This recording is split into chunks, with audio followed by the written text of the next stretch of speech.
जीव घेणाऱ्या electric buses बंद करा. मला न्याय मिळेल का?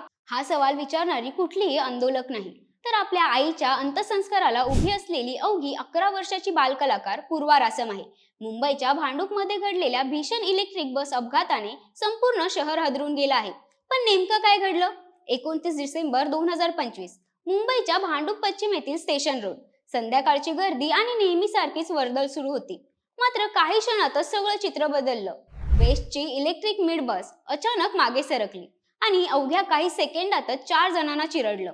क्षणात आरडाओरडा सुरू झाला. लोक जीव वाचवण्यासाठी पळू लागले, पण काही जण त्या बस खालीच अडकले. सीसीटीव्ही फुटेजमध्ये ही दुर्दैवी दृश्ये स्पष्टपणे दिसून येतात. या अपघातात 3 महिलांसह एका पुरुषाचा मृत्यू झाला असून 9 जण जखमी झाले आहेत. त्यापैकी 2 जणांची प्रकृती अत्यंत गंभीर असल्याचं सांगितलं जात आहे. या घटनेत तपासादरम्यान यांत्रिक बिघाड, मानवी चूक, न्यूट्रल मोड मधील गोंधळ किंवा हँडब्रेक मधील त्रुटी अशा विविध शक्यता व्यक्त केल्या जात आहेत. या अपघातात प्राण गमावलेल्यांपैकी एक होत्या प्रणिता रासम. पूर्वा रासम हिची आई. पूर्वा ही मराठी मालिकांमध्ये बाल कलाकार म्हणून काम करते. त्या दिवशीही अंधेरी इथे तिचं पूर्ण दिवस शूटिंग सुरू होतं. प्रणिता रासम या आपल्या लेकीसोबतच होत्या. शूटिंग संपून संध्याकाळी दोघी घरी परतत होत्या. घरी जाण्यासाठी त्या भांडूप पश्चिम येथील स्टेशन रोडवरील बस स्थानकावर बसची वाट पाहत उभ्या होत्या. पण ज्या बसने त्यांना सुरक्षित घरी पोहोचायचं होतं, तीच बस त्यांच्या अंगावर चढली.